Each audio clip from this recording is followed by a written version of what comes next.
औज़ुबिल्लाहिमिनश्शैतानिर्रजीम बिस्मिल्लाहिर्रहमानिर्रहीम अल्लाहुम्मा सल्ली अला मुहम्मदिन व अला आलि मुहम्मद कमा सल्लैता अला इब्राहीम व अला आलि इब्राहीम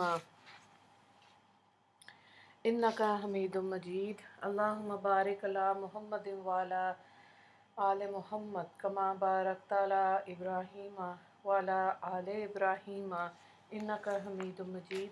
रब्बि इश्रह ली सदरी व यस्सिर ली अमरी वहलुल उक़दतम मिन लिसानी यफ़क़हू क़ौली।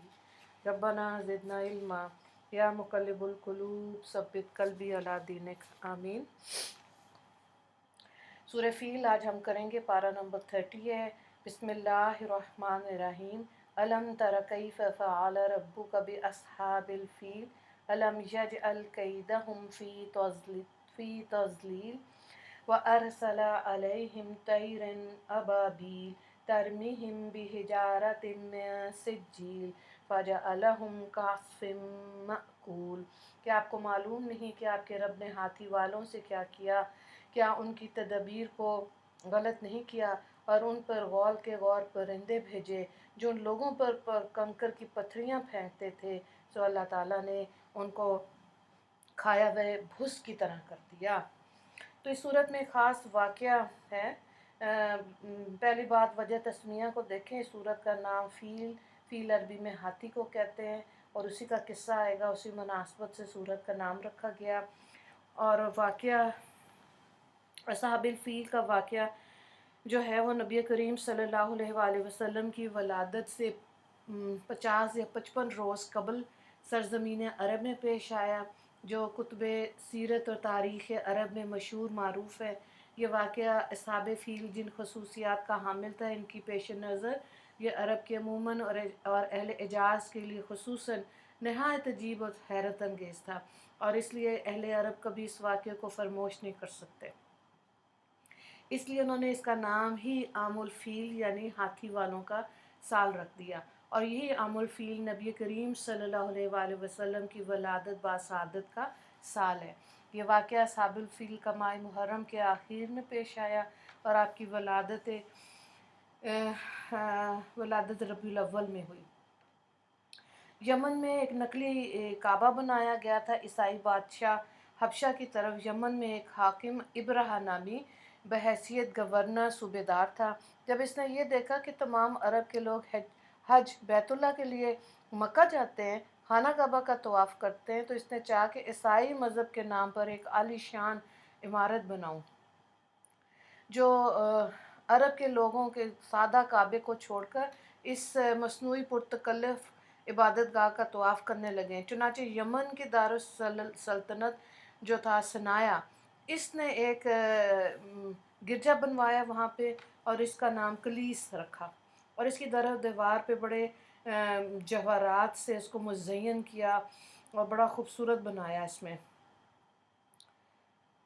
और अरबों में हज़रत इब्राहीम अलैहिस्सलाम और हज़रत इस्माईल अलैहिस्सलाम के ज़माने से काबे का हज का दस्तूर जो था वो चला आ रहा था। फिर नकली काबे में क्या हुआ कि एक शख्स गया और उसने रफ़ाए हाजित उस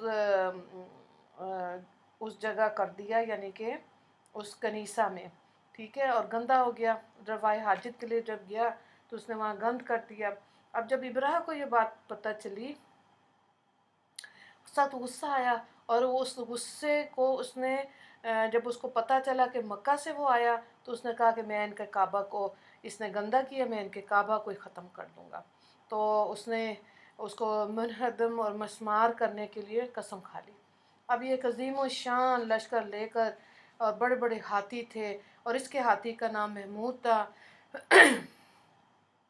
अच्छा, ये नहायत कदरो बहुत बड़ा था। अब ये लश्कर लेकर और इब्राह वादी मैसर में जो मुज़दलिफ़ा मिना के दरमियान में है, वहाँ से होता हुआ ये पहुँचा। उस ज़माने में नबी करीम सल्लल्लाहु अलैहि वसल्लम के दादा अब्दुल मुत्तलिब कुरैश मक्का के सरदार थे और खाना काबा के मुतवल्ली थी।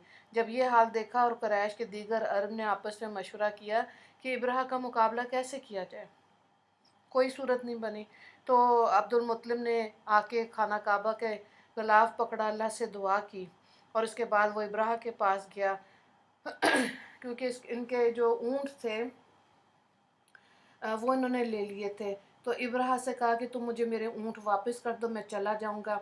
تو بڑا حیران ہوا ابرہہ کہ میں لڑنے آیا ہوں اور تمہیں اپنے اونٹوں کی فکر پڑی ہے کہ میں لے کے چلا جاؤں گا، تم لڑو گے نہیں مجھ سے؟ تو حضرت عبد المطلب نے کہا کہ نہیں، جس کا گھر ہے وہ خود ہی اس کو دیکھے گا، انشاءاللہ ٹھیک ہے۔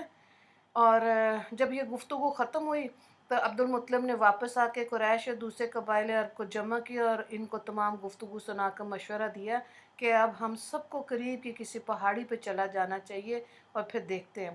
جب اہل مکہ پہاڑ پر جانے لگے تو عبد المطلب کی قیادت میں کعبۃ اللہ میں حاضر ہوئے، اس کی زنجیر پکڑی، اللہ سے دعا کی، خدایا ہم اس بارے میں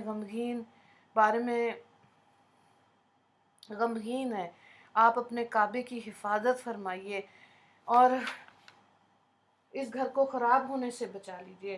اس کے بعد عبد المطلب اور تمام قریش مکہ کو وہاں سے جگہ خالی کر کے پہاڑوں کی طرف چلے گئے۔ ابرہہ کے لشکر نے پیش قدمی کی۔ جب وہ آگے وہ ہاتھی کو کہتا تھا آگے کی طرف چلو، ہاتھی چلتا ہی نہیں تھا، وہ رک ہی گیا ایک قسم کا۔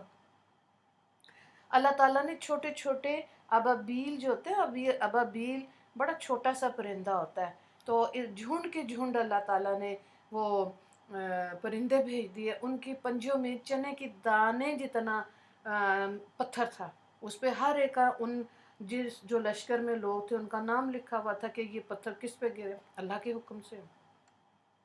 وہ پوائزنس ٹائپ وہ پتھر تھا، وہ اللہ کے حکم سے جب انہوں نے غول در غول ابابیل وہ آئے پرندے چھوٹے، تو انہوں نے ان کے اوپر گرایا اور اس طرح سے وہ سارا لشکر تباہ ہو گیا۔ تو اللہ تعالیٰ نے ایک چھوٹے سے پرندے سے کس طرح بدلہ لے لیا، یعنی کہ اپنے گھر کی حفاظت خود کی۔ اور پرندوں کی دیکھیں کیسے وہ اتنے زیادہ تعداد میں آئے، جب وہ پتھر پھینکتے تھے جس پر لگتا تھا اس کے جسم کے اعضاء گل سڑ کر خود ہی گر جاتے تھے۔ تو یہاں پر خلاصہ دیکھیں، صورت میں وہ مشہور واقعہ بیان ہوا جو اصحاب فیل کے قصے کے نام سے مشہور ہے۔ جب صنایا کے گورنر ابرہہ نے ہاتھیوں کا یہ لشکر لے کے کعبے پہ چڑھائی کی، اس کے ساتھ کم و بیش 60,000 جنگجو تھے۔ قریش اس کا مقابلہ کرنے سے عاجز آ گئے۔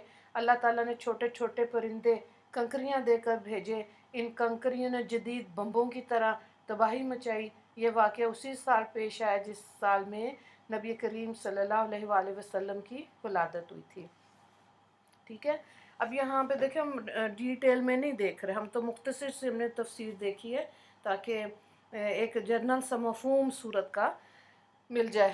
تو یہاں صورت سے ریلیٹڈ 2 سوالات ہیں۔ ابرہہ کے ہاتھی کا کیا نام تھا؟ دوسرا سوال ہے حضرت عبد المطلب کی دعا تحریر کریں۔ ٹھیک ہے، ہم بھی دعا کر لیتے ہیں۔ اللہ تعالیٰ کا بے انتہا شکر و احسان جس نے اپنے فضل و کرم سے ہم کو نبی کریم صلی اللہ علیہ وآلہ وسلم کا امتی ہونا نصیب فرمایا۔ یا اللہ ہمیں صراط مستقیم کے راستے پر قائم دائم رکھنا اور ہر قسم کے شکوک و شبہات سے ہماری اصلاح فرما دینا۔ اللہ رحمتوں برکتوں والے رمضان کے مہینے تک پہنچا دینا، ہر مہینے کی عبادات صحیح طرح سے عبادت کرنے کی توفیق عطا فرما دینا۔ یا اللہ ہمیں اپنی مخلوق میں رحمت جام بنا دیجئے، حق بات کہنے کی توفیق عطا فرما، سچ بولنے کی توفیق عطا فرما، آمین یا رب العالمین۔ وآخر دعوانا ان الحمد للہ رب العالمین۔ اللہم اغفر للمسلمین والمسلمات والمؤمنین والمؤمنات۔ السلام علیکم ورحمۃ اللہ وبرکاتہ۔